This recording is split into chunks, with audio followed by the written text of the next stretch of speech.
Bismillahirrahmanirrahim. Qala al-musannifu Hujjatul Islam Al-Imam Muhammad bin Muhammad bin Muhammad bin Ahmad Al-Ghazali fi kitabih Bidayatul Hidayah wa nafa'ana Allah bihi wa bi'ulumihi fid dharain. Amin. Babu adabil wudu. Bab yang membahas tentang adab-adab wudu. Fa'idha faragta minal istinja'i fala tatrukis siwak. Kata Imam Ghazali, jika engkau telah selesai dari beristinja. Jadi kan kitab ini dibahas dari adab ketika bangun tidur. Setelah bangun tidur, urutannya kemudian istinja. Sudah dibahas kemarin tentang istinja, babu ada dukhulil khala. Masuk WC, sebelum masuk beranya apa? Beranya a'udzubika minal khubuthi wal khaba'ith. Kepala jangan kedengaran ditutup. Masuk hadis, tidak membawa cincin, baju, tulisan yang di sana ada lafzul jalalah Allah, nama Allah. Begitu pula nama Rasulullah, hukumnya makruh. Di dalam WC boleh tidak menjawab azan? Makruh. Menjawab salah? Makruh. Kemudian keluar WC, batas kanan ke batas kiri? Kanan. Setelah itu berdoa. Paling tidak doanya adalah ghufranakal hamdu minal adza wal afat. Selesai. Jika faragta minal istinja, jika engkau telah selesai melakukan istinja, fala tatrukis siwak. Maka jangan engkau tinggalkan bersiwak. Jadi bangun tidur, bersih, kemudian bersiwak. Siwak di zaman Nabi seperti ini. Ada kayu namanya kayu Arab. Biasanya kalau di Makkah Madinah dijual seikat-seikat. Ada juga yang sebiji-sebiji dalam plastik. Yang paling bagus karena ini yang dipakai Nabi Sallallahu Alaihi Wasallam, namanya kayu Arab. Cara mengikutinya menurut yang diajarkan guru kami, 3 jari tengah, telunjuk tengah manis itu di atas, kemudian kelingking di bawah, ibu jari di bawah. Lalu digosok vertikal dari kanan ke kiri 3 kali. Kemudian yang bawah kanan ke kiri. Kemudian yang dalam kalau bisa atau lidah didorong 3 kali.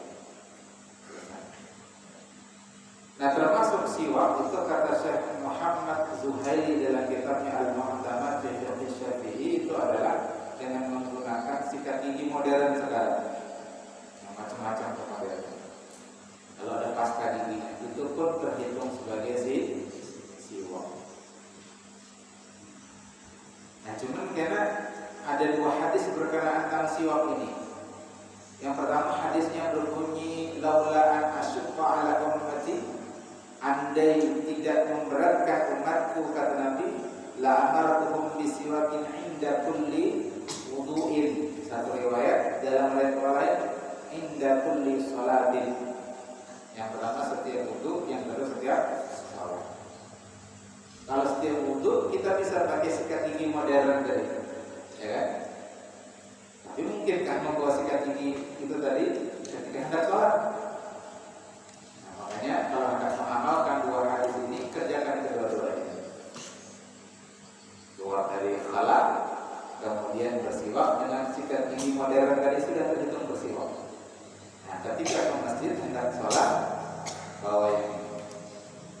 Kenapa maka dianjurkan menggunakan siwak? Hukumnya sunnah. Jadi kita jangan sampai menyepelekan hal yang sunnah. Sudah dibahas di bahasan sebelumnya ketika membahas tentang ta'at, bahwa al-faraidu ra'sul mal. Kefarduan itu adalah modalnya. Wan nafilatu ar-ribhu. Sedangkan nafilah itu adalah keuntungannya. Yang namanya bisnis nih, kalau kita pakai kacamata bisnis, orang pasti yang namanya bisnis akan mendapat untung. Maka kita tidak boleh menyepelekan yang sunnah, nanti tidak dapat untung. Saum Ramadan fardu alhamdulillah digawi. Kita tidak mencukupkan dengan saum Ramadan, tambah lagi saum sunnah Syawal. Man shoma Ramadana thumma atba'ahu sittan min Syawalin kana lahu kasyamid dahri. Seperti puasa sepanjang tahun. Nah, sudah sepanjang tahun, berarti Mbah ini tidak perlu lagi puasa ya. Sudah sepanjang tahun berapa? Khatam dah. Ramadan sebulanan, tambah Syawal 6 hari. Lalu mulai Senin Kamis. Kenapa dia makan ada Senin Kamis? Setahunan ada pahala puasa. Ujur nggak salah nih kira-kira? Ujur nggak salah?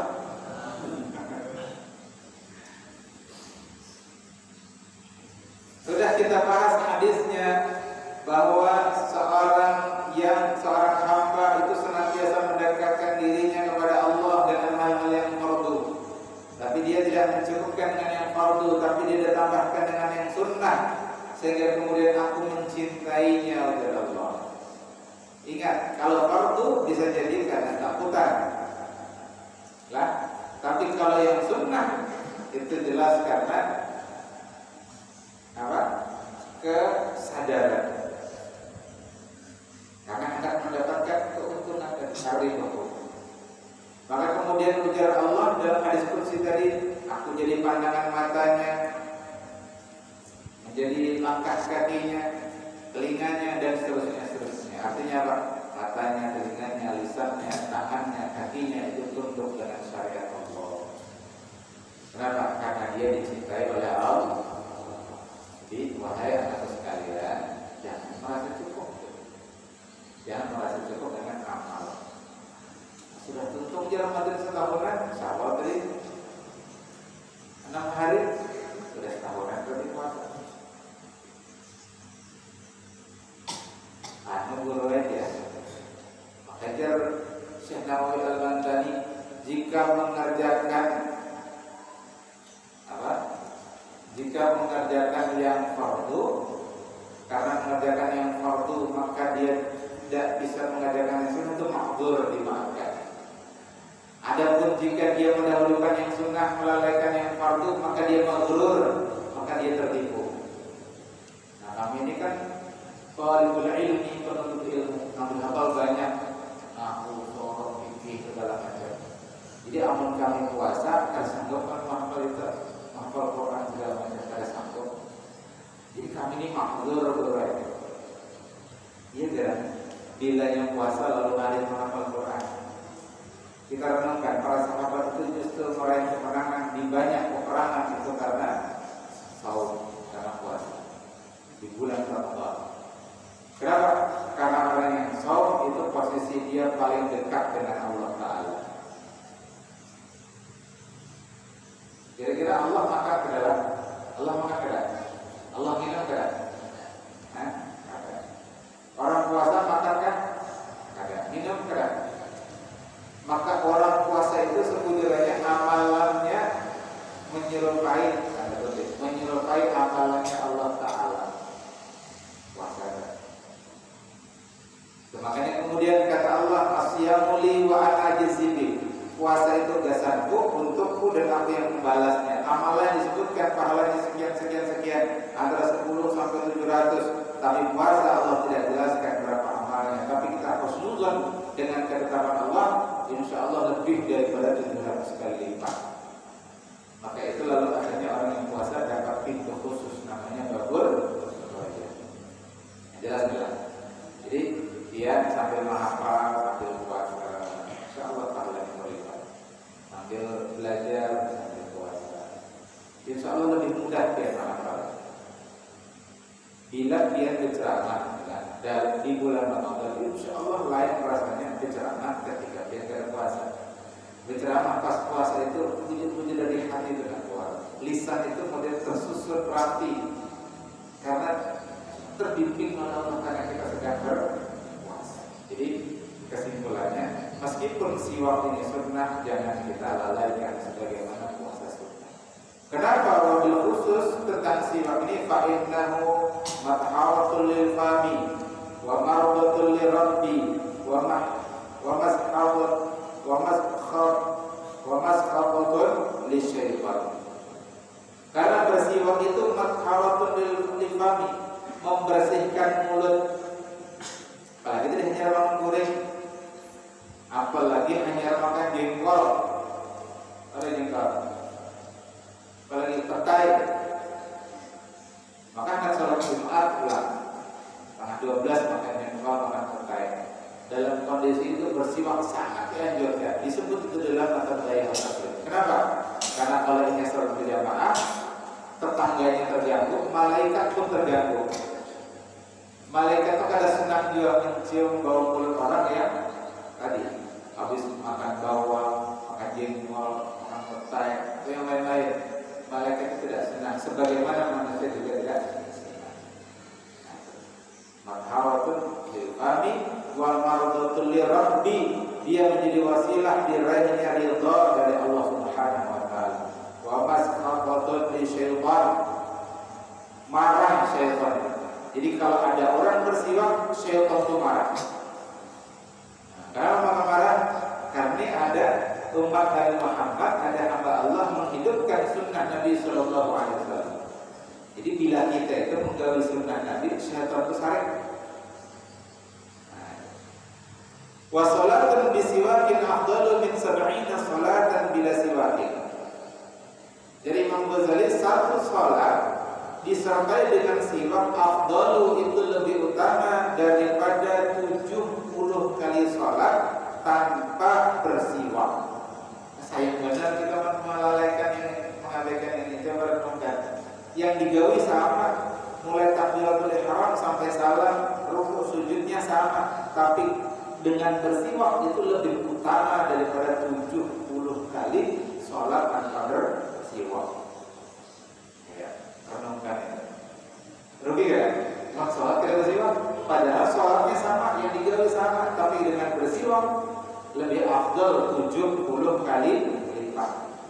Ya Nabi, rakatani bisiwakin afdalu min 70 rakatan bila siwakin. Wa fi riwayatin rakatun bisiwakin ta'dilu 70 rakatan. Satu rakaat dengan siwak itu setara dengan 70 kali 70 rakaat tanpa bersiwak. Nah, jadi sekali lagi Ustaz menekankan yang digawi sama, takbiratul ihram sampai salat waktunya sama. Tapi kalau dengan bersiwak, fadilahnya 70 kali lipat bahkan lebih. Nah, jadi yang utama pakai ini adalah yang kedua, bila ini hilang sudah ini, maka bila ada duitnya, tatap tuh tatap kayu, ketapang kan, yang di pondok tuh tetap ambil, boleh kan? Boleh. Jangan diletak habis, ambil cabangnya itu. Nah, ada dia juga cari kain yang kasar, biasanya orang. Nah, supaya kita mengambil fadilah 70 kali lipat. Nah, tapi jangan disimpulkan begini, oke itu sudah bersiwak kalau perlu harus banyak berjamaah. Nah, itu salah pula. Sama lah tadi sudah setahunan puasa dia kata bulan saya punya. Maka guru sudah 70 kali lipat tadi. Berarti kita perlu lagi berjamaah kan 25 kali lipat. Waktu riwayatnya 27 kali lipat. Salatul jamaah itu afdalu min salatil fardhi khamsin wa 20 derajat. Wa fi riwayat 27 derajat. Berarti kita perlu lagi berjamaah 70 kali lipat. Tidak begitu kata Syekh Nawawi Al-Bantani. 1 derajat salat berjamaah 25 derajat. 1 derajat salat berjamaah itu pun tidak bisa dikalahkan dengan salat meskipun dengan siwak. Nah, jelas, jadi jangan menyimpulkan seorang gitu. berjamaah sudah bersiwak dari itu.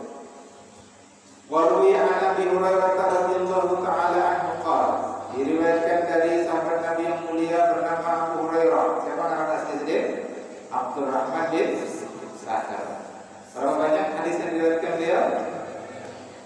Berapa? 5.374 hadis. Hafal ayat pabrik baca diulang.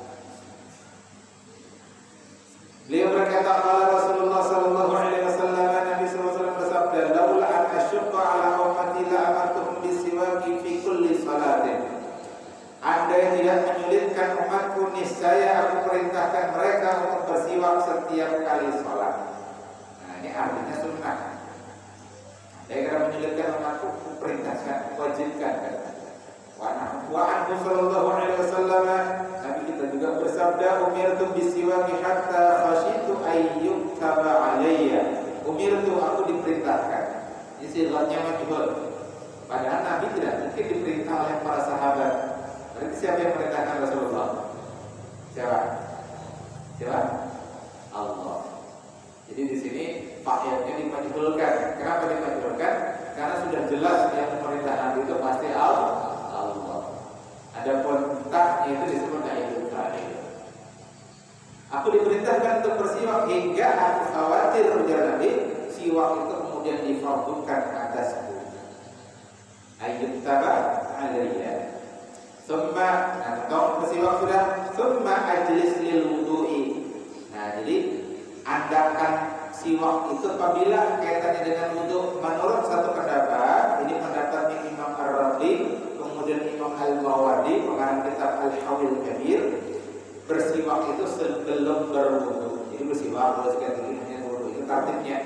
Tapi ada pendapat lain, khilafan lil imami wa bin Salah wa ini dan Ibnu Hajar dan sebagainya, Syekh Nawawi Al-Albani, tempatnya bersiwak itu baina ghaslil kafain wal madmadah. Itu kalau menurut Ibnu Hajar Al-Haythami. Jadi apabila bersiwak itu cuci tangan dulu. Imbah cuci tangan hanya bersiwak, hanya berkumur-kumur. Nah, itu tertibnya menurut Ibnu Hajar Al-Haythami. Jadi ada khilaf di antara Imam Ramli dengan Imam Ibnu Hajar. Kalau Imam Ramli tadi kapan bersiwaknya? Siwak dulu, hanya karena cuci tangan dan seterusnya.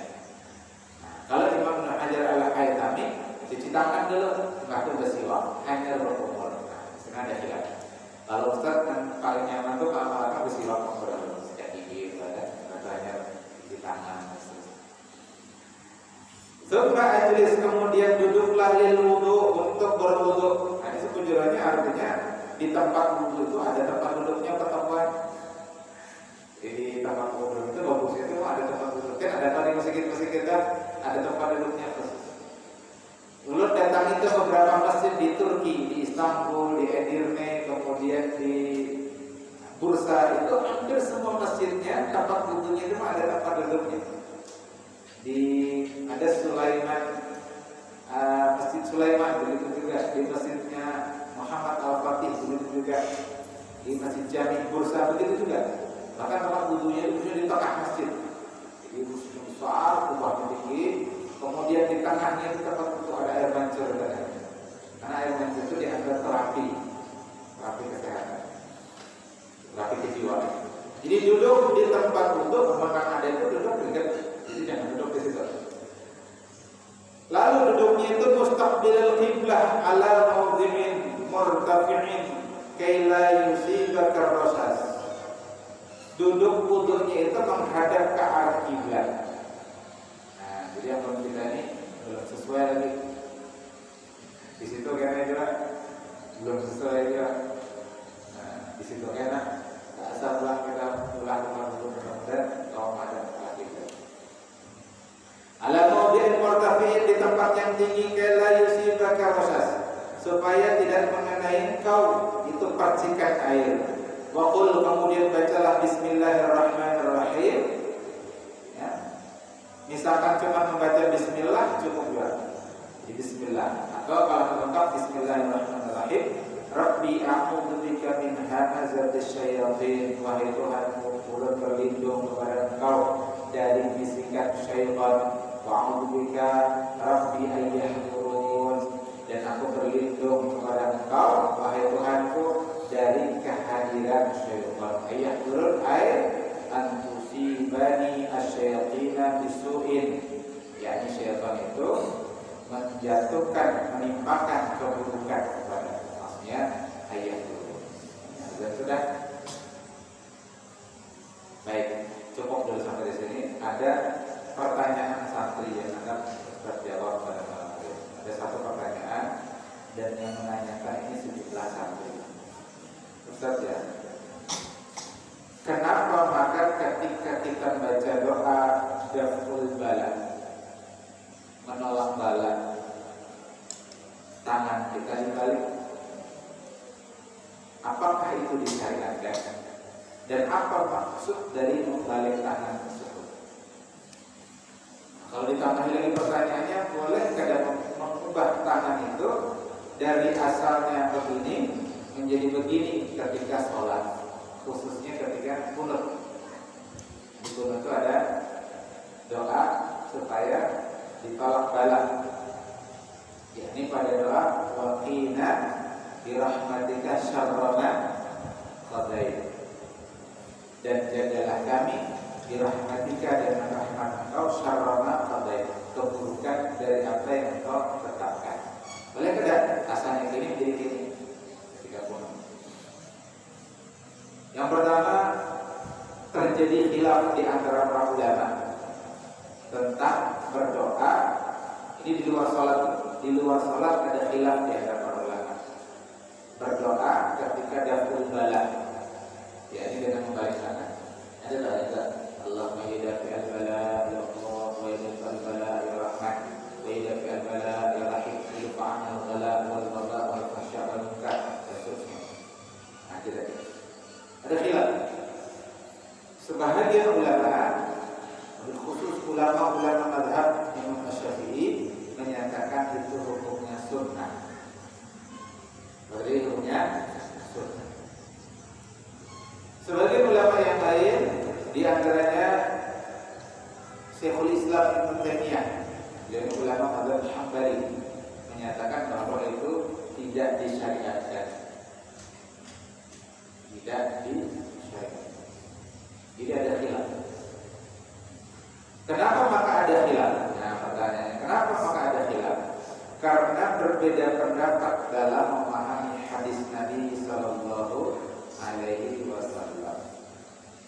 Jadi dari ulama-ulama mazhab Syafi'i yang mensunnahkan dari membalik tangan ketika doa menolak bala, itu karena Nabi pernah berdoa ketika sholat istisqa, sholat meminta hujan. Nah, Nabi saat itu membalik tangannya menurut riwayat ini. Jadi Nabi itu minta supaya terhindar dari kekeringan, dari paceklik, dari panas berkepanjangan seperti kita orang ini. Jadi disebutkan dan hadis ini sahih riwayat Imam Muslim. Ada Nabi sallallahu alaihi wasallam istasqa, Nabi itu minta hujan, istasqa. Kemudian fa asyara bil dhahri kafaihi, kemudian beliau memberikan isyarat dengan punggung tangan sidin. Zuhar itu kan punggung. Ila sama, jadi zuhar punggungnya ini menghadap ke langit. Jadi ini hadis yang sahih riwayat Imam Muslim. Nabi membalik tangan.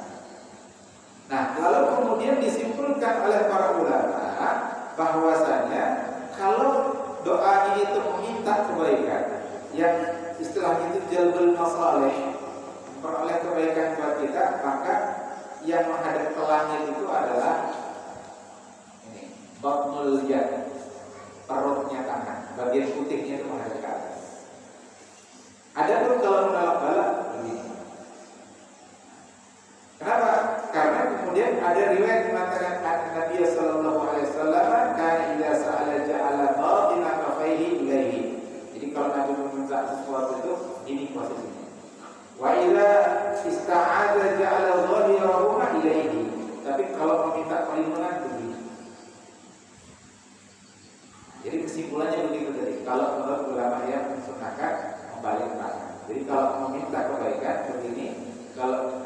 minta terhindar dari bala keburukan begini.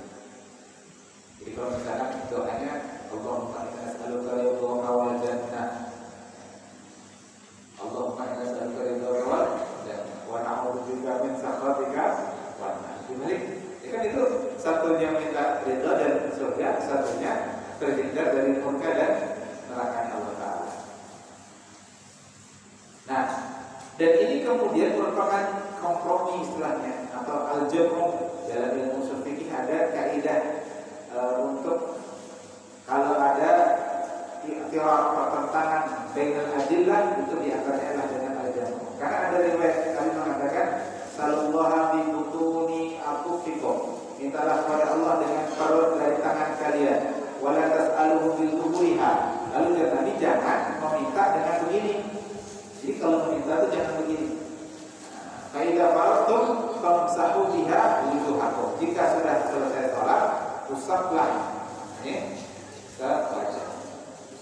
Jadi karena wajah ini bagian tubuh paling mulia kata para ulama, maka keberkahan dan yang kita. Nah, lalu kemudian kita sampaikan begini.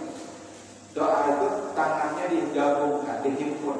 Jadi dipertemukan tangan dengan tangan. Akhirnya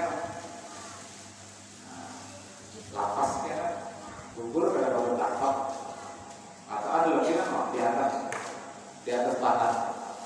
Nah, posisinya gini, sejajar dengan tangan. Ini ada berdoa itu. Ini ibu kalau melihat ini kan terus hijab.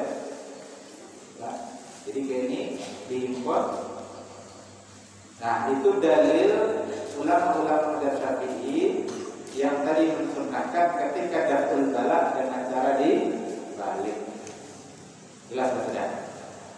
Jelas. Kenapa maka dibalik? Tadi supaya terhindar dari balak. Nah, termasuk tadi terhindar dari murka dan nerakanya Allah. Jadi Allah Subhanahu wa ta'ala wa na'udzubika min sakhatika wan nar. Nah, tapi perlu Ustaz sampaikan ada pula pendapat yang lain yang mengatakan itu tidak masyhur. Kenapa tidak masyhur? Karena kata mereka Nabi yang meminta begini tadi ketika istisqa itu karena syaddul raf'i, sangat tingginya Nabi mengangkat tangan. Jadi kalau istisqa itu sangat tinggi kita mengangkat, lalu dikira bahwa ini terbalik riwayatnya. Jadi seolah-olah punggungnya menghadap ke langit. Jadi setujuannya tetap kayak ini, tetap bab melihat ini ke atas atau bab meletak itu ke atas. Tapi karena saking tingginya seolah-olah jarum itu seolah-olah. Jadi sebenarnya hadis itu jarumnya tidak bisa diamalkan menurut pendapat yang kedua. Jadi mereka mentakwil hadis istisqa itu dengan mengatakan itu syiddatul raf'i, saking tingginya mengangkat. Adapun meminta tetap dengan bab melihat, karena berdasarkan riwayat tadi mintalah dengan perut dari tangannya, jangan meminta dengan punggung tangan. Ini kan ada dalil yang seolah bertentangan. Nah, lalu kemudian thariqatul jama'iynya, metode mengkompromikan ini beda-beda. Kalau mazhab Syafi'i tadi mengkompromikan dengan apa? Bila jalbul masalih kayak ini, bila darul mafasid atau darul balak kayak ini. Itu jam'unya. Dan Nabi ketika sholat istisqa tadi membalik tangan, isyaratkan membalik tangan itu karena menghindari supaya tidak terjadi marah kepanjangan. Jadi ada khilaf tentang thariqatul jam'i. Jelas merah. Jadi ada pun kita, mari kita amalkan, kita ikut pendapat mazhab Syafi'i ya. Jadi kalau dah berjalan kita balik. Nah, bagaimana kalau kemudian al-muliyat itu ketika kunut inda salat subuh, ketika salat subuh, maka itu tidak disyariatkan. Disebut dalam kitab Bughyatul Mustashriqin itu tidak disyariatkan dan itu hukumnya makruh. Kenapa? Karena itu termasuk harokat di sholat, gerakan dalam sholat. Dari asalnya begini membalik begini. Jadi yang kayak tadi itu di luar sholat. Kalau di dalam sholat itu hukumnya makruh. Di wakina dirahmatika syarrul qadain itu tetap. Nah, tuntung baca kunut itu kata Imam Nawawi dalam azkarnya termasuk perkara yang bid'ah kalau kemudian diusapkan ke wajah lalu diteruskan ke badan. Ada khilaf memang di antara para ulama, tapi yang masyhur itu minimal mengisap sampai wajah saja. Karena dalam riwayat Abu Dawud tadi jika sudah selesai berdoa usap wajah, bukan ke badan. Nah, meskipun yang mukhtar kata Imam Nawawi yang terpilih itu adalah tidak mengusap ke wajah. Jadi ketika kunut, tidak perlu itu. Itu yang pendapat yang terpilih kata Imam Nawawi. Artinya itu yang terkuat. Jadi langsung ke sana tanpa mengusap ke wajah. Ya saudara. Ya. Sejauh mungkin yang kita bisa kaji pada kesempatan malam hari ini, mudah-mudahan sedikit ini bermanfaat kepada Allah Taala antara kekhilafan dari Nabi tadi. Mudah-mudahan kita senantiasa diserahkan pada menjaga iman, hidup membawa iman, menjaga dalam keadaan beriman, mudah-mudahan berada istiqomah, kemudian akhir husnul khatimah, kemudian kembali maksina masukin masyarakat watifat ya beriman, mudah-mudahan dimudahkan berkatnya, dikabulkan hajatnya, yang sakit mudah disembuhkan, yang sedang berhaji mudah-mudahan kesehatan badan dimudahkan selama manasik haji yang sudah meninggal dan mudah-mudahan dilapangkan dan dikurangi kuburnya, dijadikan rohnya surga di jannah, mudah-mudahan berkatan kita mudah-mudahan dikumpulkan di jannah Allah Ta'ala ala dunia wa kulli nabiyyyin shalihatin wa nafi'atin al-fatihah. Alhamdulillah alhamdulillah rabbil alamin arrahmanirrahim maliki yaumiddin na'budu wa nasta'in ihdinas siratal mustaqim siratal ladzina an'amta 'alaihim ghairil maghdubi 'alaihim waladdallin. Allahumma ja'al jam'ana hadza jam'an marhuman wal tafarruqana min ba'dihi tafarruqan ma'suman. Allahumma nas'aluka rahmatan min indika wa sallim wa ilhaman min malaikatil muqarrabin. Allahumma aghnina bil ilmi wa zidna bil hilmi wa akhrijna bit taqwa wa jannibna bil 'afiyati was salamati bi rahmatika ya arhamar rahimin. Allahumma ja'alna min ulama wal 'amilin wal mukhlisin. Allahumma nawwir qulubana kama nawwarta samawati wal ardi wa qina adzaban innaka 'alimun qadir. Rabbana hab lana min azwajina wa dhurriyyatina qurrata a'yun waj'alna lil muttaqina imama. Allahumma ij'al a'malana kullaha salihatan wa khalisatan liwajhika al-karim ya rabbal alamin. Rabbana zalamna anfusana wa illam taghfir lana wa tarhamna lanakunanna minal khasirin. Rabbana atina fid dunya hasanatan wa fil akhirati hasanatan wa qina adzaban nar.